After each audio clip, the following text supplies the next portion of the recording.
اعوذ باللہ من الشیطان الرجیم، بسم اللہ الرحمن الرحیم۔ میں رانا زاہد اقبال،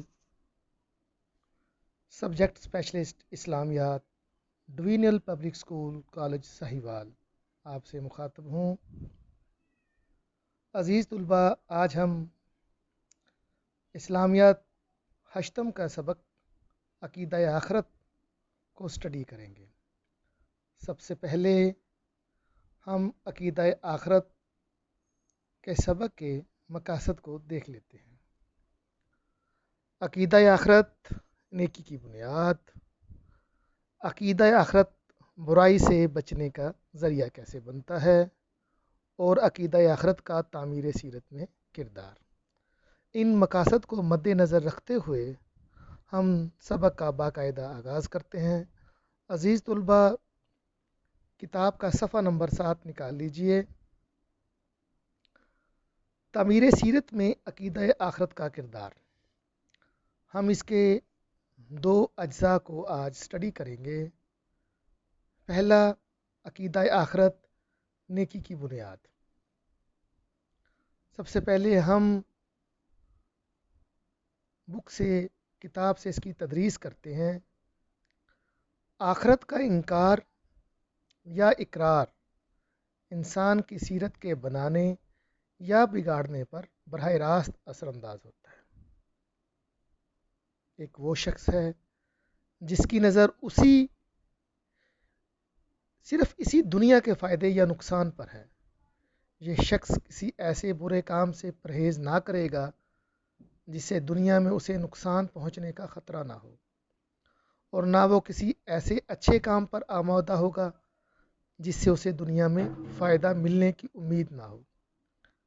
ایسے شخص کے لیے قطعی ناممکن ہے کہ وہ ایک قدم بھی اسلام کے راستے پر چل سکے۔ اسلام کہتا ہے کہ اللہ تعالیٰ کی راہ میں غریبوں کو زکوٰۃ دو۔ وہ جواب دیتا ہے، زکوٰۃ سے میری دولت گھٹ جائے گی، میں تو الٹا اپنے مال پر سود لوں گا۔ اسلام کہتا ہے کہ سچ بولو اور جھوٹ سے پرہیز کرو، خاص سچائی میں کتنا ہی نقصان اور جھوٹ میں کتنا ہی فائدہ ہو۔ وہ جواب دیتا ہے، میں ایسی سچائی کو لے کر کیا کروں جس سے مجھے نقصان ہو اور فائدہ کچھ نہ ہو، اور ایسے جھوٹ سے پرہیز کیوں کروں جو فائدہ مند ہو اور جس میں بدنامی کچھ بھی نہ ہو۔ یہ تمام رویے اس شخص کے ہیں جو عقیدہ آخرت کو یا تو مانتا ہی نہیں، یا مانتا بھی ہے تو شک کے ساتھ، یقین کے ساتھ نہیں۔ عزیز طلباء، اس پیراگراف کو ہم نے پڑھا، اب اس پیراگراف کو ہم غور کرتے ہیں کہ اس پیراگراف میں سے ہم نے اہم نکات کون کون سے دیکھے ہیں۔ پہلا، نیکی کی بنیاد۔ نمبر 2، ایک آدمی کی مثال، سیرت کے سنوارنے یا بگاڑنے پر براہ راست اثر انداز۔ اب ہم ان نکات کو تھوڑا سا وضاحت کے ساتھ دیکھتے ہیں۔ عقیدہ آخرت نیکی کی بنیاد کیسے بنتا ہے؟ ایسا شخص جس کا عقیدہ آخرت پر یقین نہیں ہے، جب اسے کہا جاتا ہے کہ آپ سچ بولو، لوگوں کا بھلا کرو، زکوٰۃ دو، صدقہ دو، خیرات دو، اور حدیث کے مطابق اللہ کے رسول صلی اللہ علیہ وسلم نے فرمایا، خیر الناس من ینفع الناس، لوگوں میں سے بہتر وہ ہے جو لوگوں کے لیے مفید ہو، جو لوگوں کو فائدہ دیتا ہو۔ تو عقیدہ آخرت کا نام ماننے والا بندہ یہ کہتا ہے، میں ایسی نیکی کو لے کر کیا کروں گا اس سے میرا مال گھٹ جائے، مجھے کیا فائدہ ایسے مال کا، ایسی نیکی کا جو کم ہو، کیونکہ اس کی نظر صرف دنیا کے فائدے پر ہے۔ اس کی نظر میں دنیا کے علاوہ اور کوئی چیز نہیں ہے۔ وہ مرنے کے بعد دوبارہ اٹھنے کو نہیں مانتا۔ اس کے نزدیک حشر کوئی چیز نہیں ہے۔ اس کے نزدیک اللہ کے سامنے جواب دہی کا کوئی احساس نہیں ہے۔ ایک ایسے شخص کی مثال ہے جو عقیدہ آخرت کو نہیں مانتا، تو پھر وہ نیکی کی طرف راغب بھی نہیں ہوتا۔ اور راغب کیسے ہو؟ کیونکہ اس کا اس بات پر یقین ہی نہیں ہے کہ مرنے کے بعد اس نے دوبارہ جی اٹھنا ہے۔ وہ تو یہ سمجھتا ہے کہ جب میں مر جاؤں گا تو میری ہڈیاں بوسیدہ ہو جائیں گی اور میں خاک میں مل کر خاک ہو جاؤں گا۔ اب اس پیراگراف کے ایک دوسرے اور اہم نقطے کی طرف ہم دیکھتے ہیں کہ عقیدہ آخرت ڈائریکٹ یعنی کہ براہ راست آپ کی سیرت کے بگاڑنے یا سنوارنے پر اثر انداز ہوتا ہے۔ جس شخص کا عقیدہ آخرت پر اعتماد نہیں ہے، یقین نہیں ہے، ایمان نہیں ہے، وہ جو چاہے کرتا رہے۔ لیکن دوسرا شخص جو یہ اس بات کو مانتا ہے کہ یہ دنیا عارضی ہے، اس کے بعد دوبارہ ہمیں اٹھایا جائے گا، اللہ کے سامنے جواب دہ ہوں گے، اللہ ہم سے ہمارے حساب کا کتاب کا دفتر لگائے گا، ہمیں اپنے اعمال کی جواب دہی کرنی پڑے گی، تو پھر وہ ایسے کام نہیں کرتا جس سے لوگوں کو تکلیف ہو، تو پھر وہ ایسے کام نہیں کرتا جس میں اسے صرف ذاتی مفاد ہو، اجتماعی طور پر نقصان ہو۔ تو ہم اس بات کو اس انداز میں دیکھ کر یہ کہہ سکتے ہیں کہ عقیدہ آخرت کسی بھی شخص کے سیرت کے سنوارنے یا بگاڑنے پر براہ راست اثر انداز ہوتا ہے، کیونکہ جس شخص کے دل میں عقیدہ آخرت کے بارے میں پختہ یقین اور ایمان ہوتا ہے، وہ ہمیشہ نیکی کی طرف راغب ہوتا ہے، بھلائی کی طرف راغب ہوتا ہے، اور ایسے کام کرنے کی طرف راغب ہوتا ہے جس میں اللہ رب العزت اور اس کے رسول حضرت محمد صلی اللہ علیہ وآلہ وسلم نے راغب کیا ہو، موٹیویٹ کیا ہو، رغبت دلائی ہو۔ اور جس شخص کا عقیدہ آخرت پر ایمان ہی نہیں ہے، تو وہ تو کبھی بھی ایسا کام نہیں کرے گا، وہ تو تمام ہر چیز کو دنیا کے فائدے سے سوچے گا، وہ تو کہے گا میں تو اپنے مال پر سود لوں گا، میں غریب کی مدد کیوں کروں، مجھے کیا ضرورت ہے کہ میں رفاہی کاموں میں حصہ لوں، مجھے کیا ضرورت ہے کہ میں نیکی کی طرف رغبت اختیار کروں۔ اب عقیدہ آخرت کے تعمیر سیرت میں جو کردار کا ہم دوسرا پیراگراف کو اسٹڈی کرتے ہیں۔ پیج نمبر 8 پر ہم اب دیکھتے ہیں عقیدہ آخرت اعلیٰ کردار کی تشکیل کا ذریعہ۔ عزیز طلباء، کتاب کا صفحہ نمبر 8 نکالیے، اب ہم اس کو دیکھتے ہیں۔ اب ذرا دوسرے شخص کا حال ملاحظہ ہو۔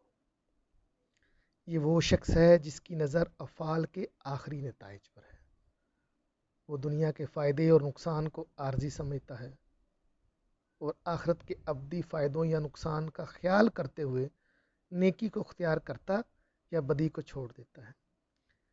ایسے شخص کے دل میں اگر کبھی خیال آئے کہ امتحان میں ناجائز ذرائع سے کامیابی حاصل کر لی جائے، رشوت یا سفارش کے ذریعے کوئی اونچا عہدہ حاصل کر لیا جائے، مالک سامنے نہیں تو اس کی کوئی قیمتی چیز ہی چرا لی جائے جو مجھے امیر بنا دے، امانت رکھنے والا تو مر گیا، کیوں نہ اس کی امانت ہڑپ کر لی جائے، کیونکہ اس کے بال بچوں کو اس کی خبر ہی نہیں، افسر تو دفتر چھوڑ کر کام سے چلا گیا ہے، کیوں نہ اس کی غیر موجودگی سے فائدہ اٹھا کر چند گھنٹے سیر و تفریح میں یا گپ شپ میں گزار لیے جائیں۔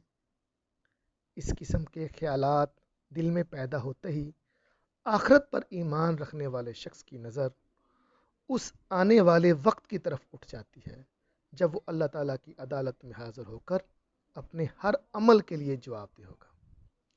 یہی خیال اسے دنیاوی لذات کو چھوڑ کر آخرت کے فائدوں کی طرف مائل کرنے میں مدد دیتا ہے۔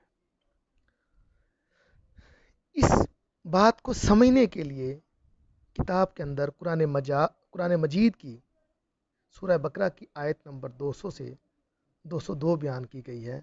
عزیز طلباء، اب ہم اس آیت کا ترجمہ ملاحظہ کرتے ہیں۔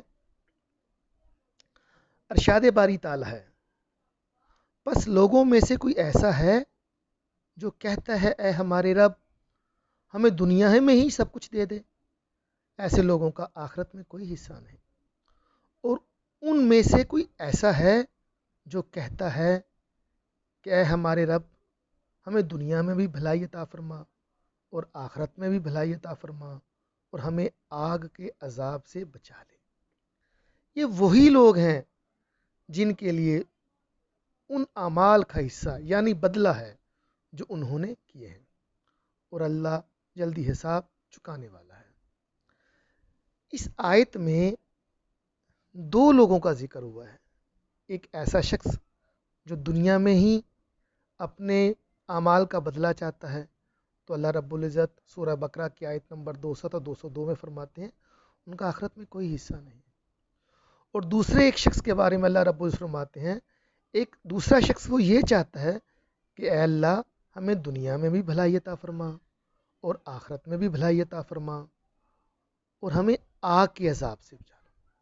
اللہ فرماتا ہے یہ وہی لوگ ہیں جن کے لیے ان اعمال کا حصہ بدلہ ہے جو انہوں نے کیے ہیں. کیا مطلب؟ ایسے شخص کو دنیا میں بھی بھلائی ملتی ہے، آخرت میں بھی بھلائی ملتی ہے، اور اللہ ایسے لوگوں کو عذاب آتش سے بچا بھی لیتے ہیں. اور اللہ فرماتے ہیں آیت کے اینڈ پر کہ اللہ جلدی حساب چکانے والا ہے. کسی شخص نے آپ صلی اللہ علیہ وسلم سے پوچھا اللہ کے نبی صلی اللہ علیہ وسلم قیامت کب آئے گی؟ تو آپ نے فرمایا کیا تم نے تیاری کر لی؟ ممکن ہو وہ قریب ہی ہو، تمہیں کس بات کی جلدی ہے؟ تو عزیز طلبہ یہ ہمارے لیے لمحہ فکریہ ہے. ہمیں اس آیت پر بہت ہی غور سے اور توجہ سے غور و فکر کرنا چاہیے. اب دوسرے پیراگراف میں جو اہم نکات ہیں ہم ان کا تجزیہ کرتے ہیں. پہلا، دوسرے شخص کے احوال، ذاتی مفاد پرستی، ناجائز ذرائع کا استعمال، رشوت اور سفارش، امانت میں خیانت، چوری. اب ہم تمام نکات کو الگ الگ دیکھتے ہیں. اس پیراگراف میں ایسے شخص کا احوال بیان کیا گیا ہے جو آخرت پر یقین رکھتا ہے، عقیدہ آخرت کو مانتا ہے. وہ کبھی بھی ذاتی مفاد پرستی کو ترجیح نہیں دیتا، وہ تو اجتماعی فائدے کو دیکھتا ہے کیونکہ وہ اعمال کے آخری نتائج کے اوپر غور کر رہا ہوتا ہے. اسے پتہ ہوتا ہے کہ میں نے اس کے بعد مرنے کے بعد دوبارہ اٹھنا ہے اور وہاں پر مجھے اپنے اعمال کا حساب کتاب دینا پڑے گا. میں اپنے اعمال کا جواب دہ ہوں، میدان حشر لگے گا. یہ زندگی جو میں گزار رہا ہوں عارضی ہے، اس لیے وہ نیکی کی طرف رغبت اختیار کرتا ہے. بلکہ قرآن مجید کے مصداق وہ تو نیکیوں پر سبقت لے جانے والا ہوتا ہے. وہ کبھی بھی کسی بھی کام میں ناجائز ذرائع کا استعمال نہیں کرتا، وہ ایسے ذرائع کا استعمال کرتا ہے جو اس کے لیے ٹھیک ہوں اور حق پر ہوں. وہ نہ تو رشوت دیتا ہے اور نہ رشوت سے اپنا کام نکالتا ہے، نہ وہ سفارش ناجائز کرتا ہے اور نہ کسی سفارش سے اپنا کام کرواتا ہے. وہ لوگوں کی امانتوں میں خیانت نہیں کرتا. اسے پتہ ہے کہ اگر وہ کوئی شخص افسر مالک موجود نہیں بھی ہے تو بھی اسے اس کا حساب کتاب دینا پڑے گا. اگر کسی نے اس کے پاس امانتیں رکھوائی ہیں تو اسے اس کا حساب کتاب دینا پڑے گا. وہ لوگوں کے مال میں سے چوری نہیں کرتا، وہ لوگوں کو ناجائز تنگ نہیں کرتا. وہ سب کچھ ہر وقت اس بات پر ہے کہ مرنے کے بعد اسے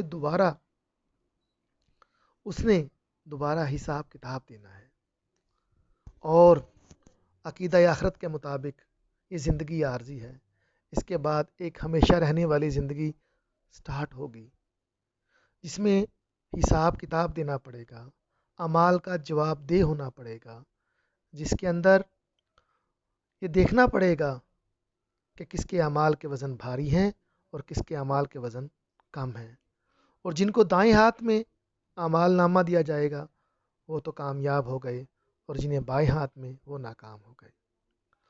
تو عقیدہ آخرت کے ماننے والے کبھی بھی برائی کی طرف رغبت نہیں کرتے، وہ تو برائیوں سے بچتے ہیں. عزیز طلبہ، مجھے امید ہے کہ کتاب کے صفحہ نمبر 7 اور 8 پر یہ 2 پیراگراف ان کو آپ نے اچھی طرح سمجھ لیا ہوگا اور ان کو غور و فکر کیا ہوگا تاکہ ہماری زندگی بدلے. اب ہم عزیز طلبہ اب کچھ کام ہم دیکھتے ہیں جو آپ نے کرنا ہے.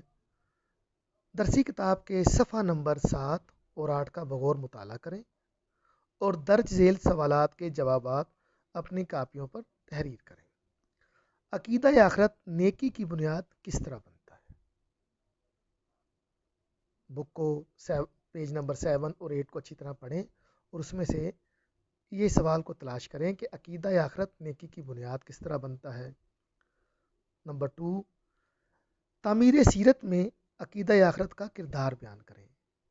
اور نمبر 3، عقیدہ آخرت پر ایمان رکھنے والے اللہ سے کیا دعا کرتے ہیں؟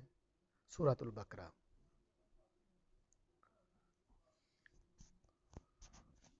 الحمدللہ رب العالمین، صلی اللہ علی حبیبہ سیدنا محمد و آلہ وسلم۔